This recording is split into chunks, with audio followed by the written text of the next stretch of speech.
Hello, welcome to my studio. This is Colleen Aiken with Designs of Value Art.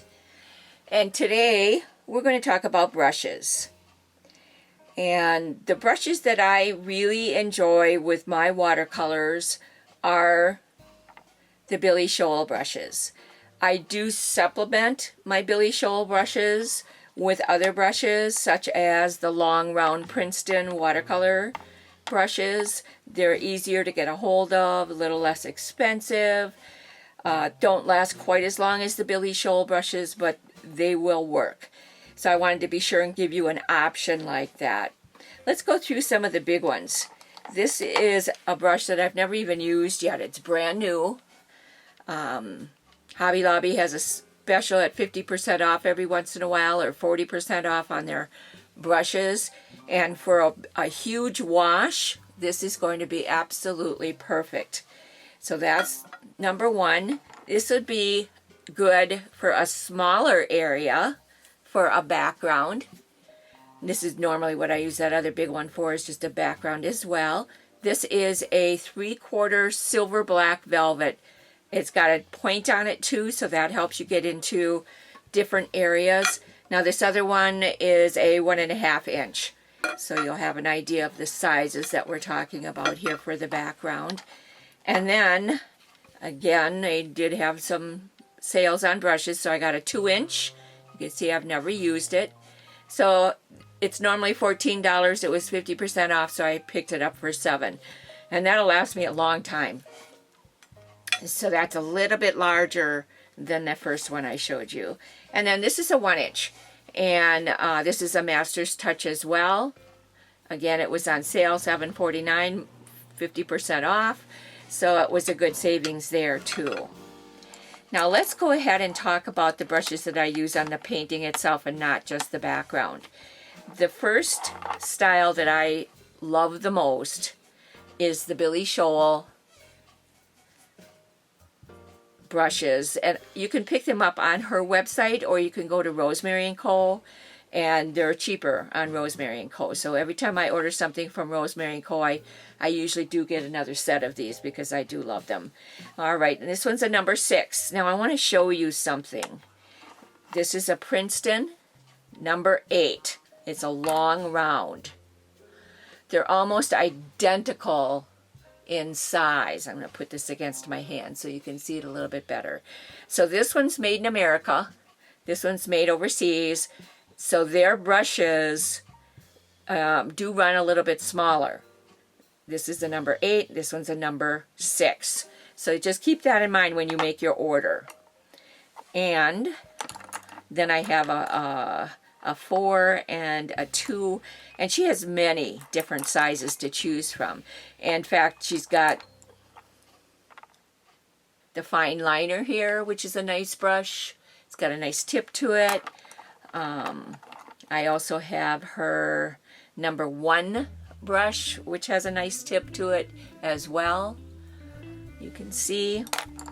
And then I go into some of the other brushes that I have. Now this one's more like what I would call a spotter. This is Anna Mason's brush. It's a number 3, it looks like, blind.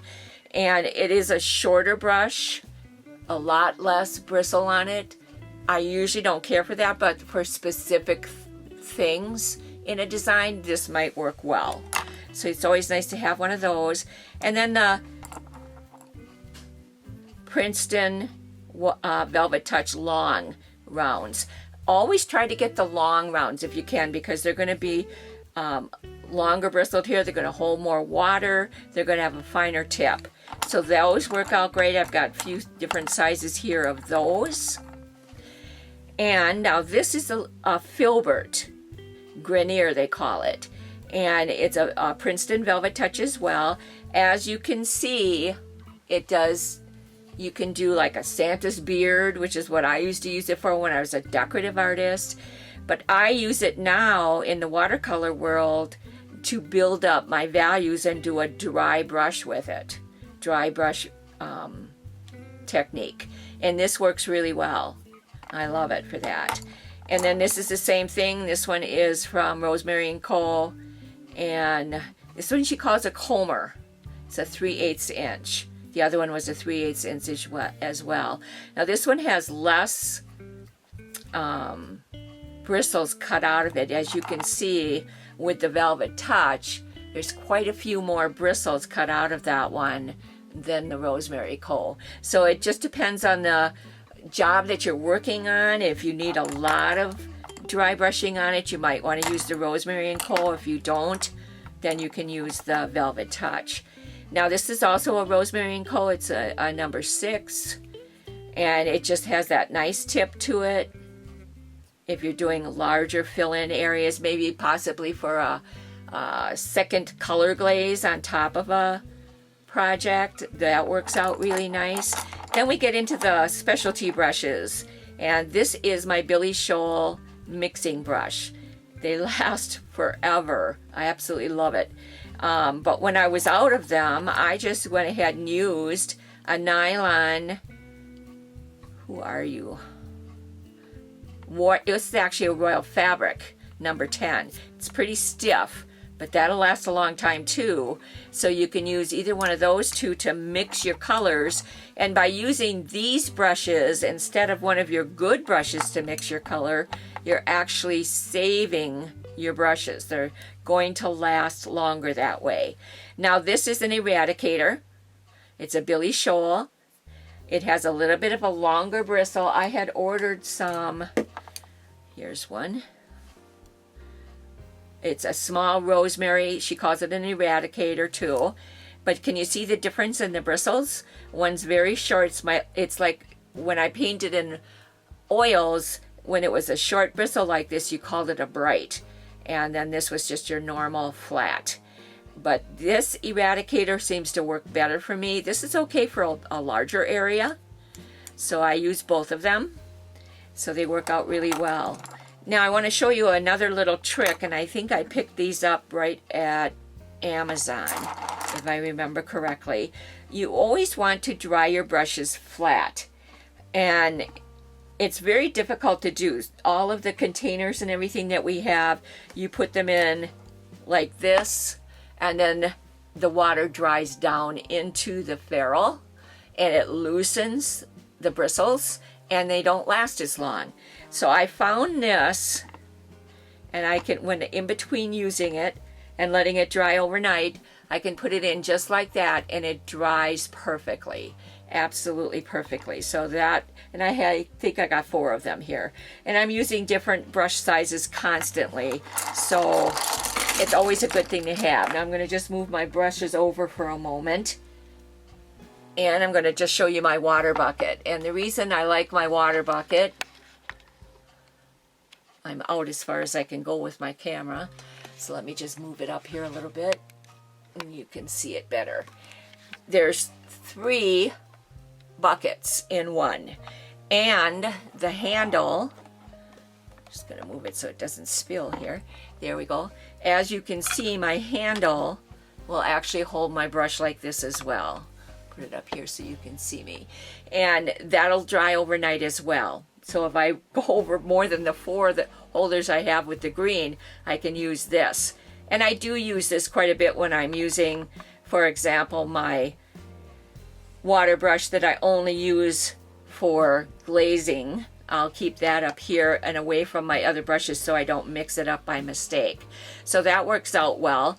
Now the first 2 holes here in my bucket have ridges on the bottom for cleaning. So I use that to clean my brush.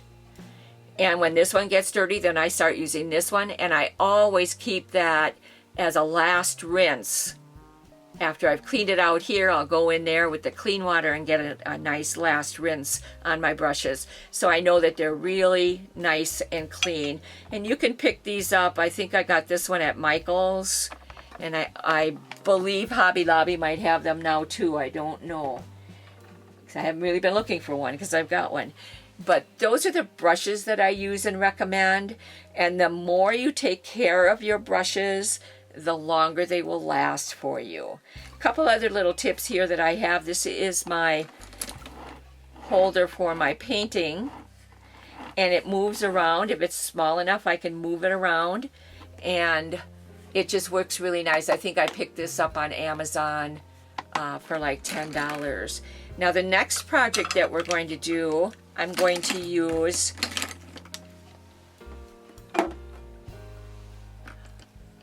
this palette. It's a ceramic. I like the ceramic, and I'll show you why. I'm going to just get some water on it. There are absolutely no beading and bubbles. If you have a plastic palette, your colors bead up, you can't see what they look like. Is it mixed enough? All of those things go through your mind. But with this ceramic palette, all of mine that I use are ceramic, it really glazes nice for you. You don't have to worry about whether or not it's mixed, because you can tell just by looking at it. Okay, so that's our segment on brushes today. Next thing we're going to talk about is paper, watercolor paper, and why it's so important to make good decisions that way. So I'll see you then.